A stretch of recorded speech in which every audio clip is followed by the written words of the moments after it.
अस्सलाम वालेकुम, this is Mohammed Rawas Salim and you are watching HR studio. तो दोस्तों आज हम बात करेंगे विद होल्डिंग टैक्स के बारे में। ठीक है, विद होल्डिंग टैक्स कब लगता है, क्यों लगता है, कब लगता है, कैसे लगता है और जो है इससे किस तरह बचा जा सकता है, किन किन लोगों पर इम्प्लीमेंट होता है ये, और कौन कौन से फैक्टर्स जो होते हैं जब ये इम्प्लीमेंट होता है। इन तमाम तर सवालात का आज हम इस वीडियो में जवाब देंगे, तो वीडियो एंड तक देखिएगा, आपको तमाम तर नॉलेज इसके हवाले से इंशाल्लाह ज़रूर मिलेगी। तो सबसे पहले जान लें कि विद होल्डिंग टैक्स होता क्या है। विद होल्डिंग टैक्स को जो है वो income tax, advance income tax भी कहा जाता है। तो ये जो है वो हर दफ़ा जब साल में जब बजट पेश किया जाता है तो उसमें जब फाइनेंस एक्ट पेश किया जाता है उसके अंदर इसको वाजे कर दिया जाता है कि कितनी एनुअल कितनी इनकम करने वाले तक लोगों तक ये इसकी छूट है।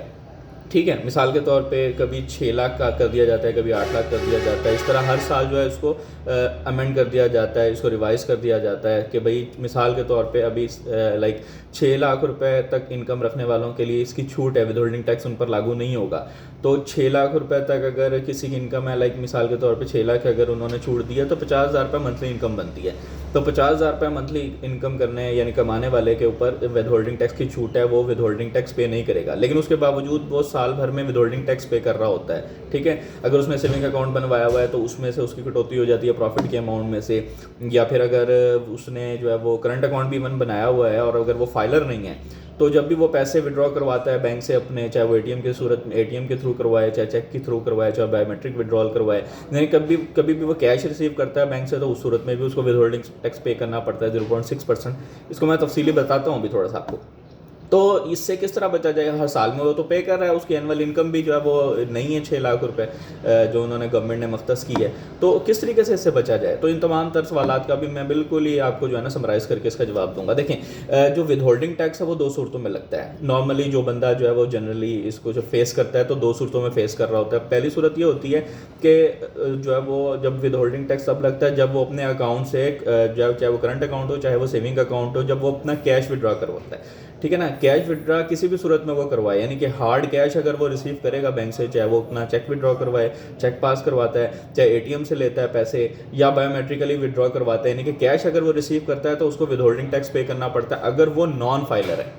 ये ज़रूरी है कि अगर वो नॉन फाइलर है तो उस सूरत में, अगर वो फाइलर है, वो टैक्स पेयर है, ठीक है, उसका एनटीएन नंबर बना हुआ है, वो एक्टिव टैक्स पेयर है एफबीआर की साइट के ऊपर, तो उस पर विद होल्डिंग टैक्स लागू नहीं होता। ठीक है, ये सिर्फ उन लोगों पे लागू होता है जो कि नॉन फाइलर हैं। ठीक है, अच्छा वो कितना होता है 0.6%, यानी कि अगर 1 लाख रुपये विड्रॉ करवाए जाएँ, मैं आपको वैसे आइडिया बता रहा हूँ, 1 लाख रुपए अगर वो अपने अकाउंट से विड्रॉ करवाता है तो 0.6% का मतलब है कि 600 रुपये उसके अकाउंट से ऑटोमेटिकली डिडक्ट हो जाएगा, बैंक नहीं काटेगा, गवर्नमेंट ऑटोमेटिकली उसके अकाउंट से डिडक्ट कर लेगी 600 रुपये। हाँ, इससे इस तरीके से भी बचा नहीं जा सकता। कुछ लोग कहते हैं कि हम 50,000 रुपये एटीएम से निकाल लेते हैं, 50,000 रुपये चेक से विड्रॉ करवा लेते हैं, उस सूरत में भी आपको पे करना पड़ेगा। यानी कि एक एनआईसी के ऊपर चाहे जितने मर्जी अकाउंट्स हैं, ठीक है, जितने मर्जी आप मोड्स ऑफ ट्रांजैक्शंस कर लें, छोटी छोटी ट्रांजैक्शन करें या बड़ी बड़ी ट्रांजैक्शन करें, जैसे ही 50,000 तक फ्री है वो, 50,000 से जैसे भी तजावज़ करेगी, यानी कि 50,000 आपने निकाला वो फ्री है, उसके ऊपर विद होल्डिंग टैक्स एक दिन के अंदर की बात कर रहा हूँ, एक दिन में 50,000 रुपये निकालना फ्री है, यानी कि विद होल्डिंग टैक्स उस पर चार्ज नहीं होगा। जैसे 50,000 से ऊपर की रकम आप निकाल लेंगे, यानी कि 50,000 से ऊपर 1 रुपये भी अगर आप ऊपर चले जाएंगे तो फिर आपको उसके ऊपर 0.6% देना पड़ेगा, यानी कि 50,000 के ऊपर अगर 1 रुपये भी ऊपर निकालते हैं तो आपको 300 रुपये कट जाएगा। ठीक है, अच्छा अगर आपका एक बैंक में अकाउंट है, दूसरे बैंक में अकाउंट है, मिसाल के तौर पे आप मिज़ान जाते हैं, आपने वहाँ से एटीएम कार्ड से आपने 50,000 रुपये निकाले, उसके बाद आप अपने एचबीएल के अकाउंट से, एचबीएल के एटीएम कार्ड से आप 50,000 रुपये निकालते हैं, आपके 600 रुपये जो है वो आपके एटीएम के जो है वो एटीएम से निकालने से एचबीएल के अकाउंट से कट जाएंगे। तो वो बेसिकली ये कि होता है जो इनका विद होल्डिंग टैक्स चार्ज किया जा रहा होता है ये सीएनएसए के अगेंस्ट चार्ज किया जा रहा होता है। चाहे आप मुख्तलिफ बैंकों से निकालें, एक दिन में आप 4,000 से ऊपर नहीं निकाल सकते, अदरवाइज आपको विद होल्डिंग टैक्स पे करना पड़ेगा अगर कोई नॉन फाइलर है तो, अगर फाइलर है तो नहीं लगेगा। ठीक है, अच्छा दूसरी सूरत पे जल्दी से आ जाते हैं। दूसरी सूरत ये होती है कि कभी बंदा कोई अगर सेविंग अकाउंट मेंटेन कर रहा है तो उस सूरत में उसको जो है वो मंथली या फिर उसको 3 महीने बाद, 6 महीने बाद, जो भी उसकी कैटेगरी ऑफ अकाउंट है उस पर उसको प्रॉफिट मिल रहा होता है। जब वो प्रॉफिट मिलता है तो उस पर जो है वो अगर वो फाइलर है, अगर वो एक्टिव टैक्स पेयर है तो 15% उस जो प्रॉफिट की अमाउंट है उस पर 15% उसको विद होल्डिंग टैक्स चार्ज किया जाएगा गवर्नमेंट की तरफ से, 15% कटौती हो जाएगी यानी कि प्रॉफिट के अंदर। मिसाल के तौर पे अगर किसी बंदे का 1,000 रुपये प्रॉफिट अकाउंट में क्रेडिट होता है, अकाउंट में उसका 1,000 रुपये प्रॉफिट आता है, और अगर वो फाइलर है तो यानी कि 150 रुपये उसका कट जाएगा विद होल्डिंग टैक्स के नाम पे। अगर वो नॉन फाइलर है तो 30% कटेगा, उसके लिए जो है वो डबल है, नॉन फाइलर के लिए 30% है, 30% उसका कटेगा, यानी कि 300 रुपये कट जाएंगे। तो इस तरीके से ये सारी चीज़ें क्यों करती है गवर्नमेंट, क्यों? अगर मिसाल के तौर पर गवर्नमेंट ने कह दिया है कि लाइक अगर 6 लाख रुपये तक एनुअल इनकम जिसकी है उस पर विद होल्डिंग टैक्स लगेगा ही नहीं, लेकिन उस पर भी विद होल्डिंग टैक्स लग रहा है। वो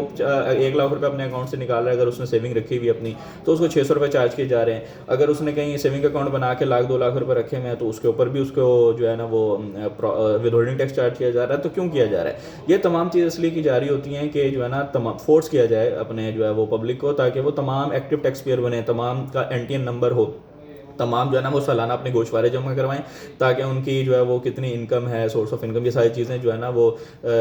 उसके रिकॉर्डेड हों, और उसके बाद जितना भी उनका टैक्स बनता है वो टैक्स पे करें। अगर किसी का टैक्स नहीं बनता तो वेव ऑफ करा ले, जितना भी विद होल्डिंग टैक्स उसने पूरे साल में किसी भी सूरत में पे किया है, जो भी टैक्सेस पे किए हैं उसने, वो तमाम के तमाम हमारे गोशवारे जमा करवाए, रिकॉर्ड्स जमा करवाए, दस्तावेजात जमा करवाए, और चेक की सूरत में वो रिफंड ले ले। ठीक है, ये सारे विद होल्डिंग टैक्स रिफंड्स हो जाते हैं उन लोगों को जो कि एलिजिबल ही नहीं थे। ठीक है, उन पर विद होल्डिंग टैक्स लगना ही नहीं था, लेकिन चार्ज इसलिए किया गया कि भाई आप टैक्स पेयर बनो, आप टैक्स पेयर बनो, अपने विद होल्डिंग टैक्स वापस ले लो हमसे। ठीक है, जो भी पूरे साल में आपके लगे हैं टैक्सेस वो आप हमसे वापस ले सकते हो, अगर आप एलिजिबल ही नहीं हो, अगर आपके विद होल्डिंग टैक्स नहीं लगना चाहिए था और लग गया, आप वापस ले लो, लेकिन उसके लिए ज़रूरी है कि आपको टैक्स पेयर होना पड़ेगा। तो ये तमाम चीज़ें जो है वो टैक्स पेयर होने के लिए हैं, जो है ना वो गवर्नमेंट टू गवर्नमेंट वेरी करती है उनकी पॉलिसीज़ के मुताबिक। जो फाइनेंस एक्ट आता है, रिसेंटली जो फाइनेंस एक्ट आया उसके अंदर यही है कि जी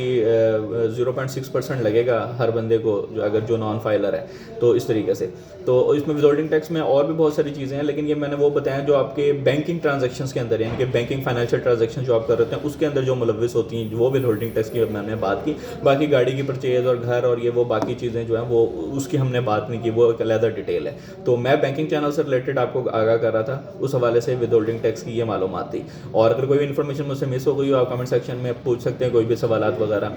रब्ता कर सकते हैं। इंशाल्लाह ताला एक नई वीडियो के साथ फिर हाजिर होऊंगा, तब तक के लिए मुझे दीजिए इजाज़त। अल्लाह हाफ़िज़।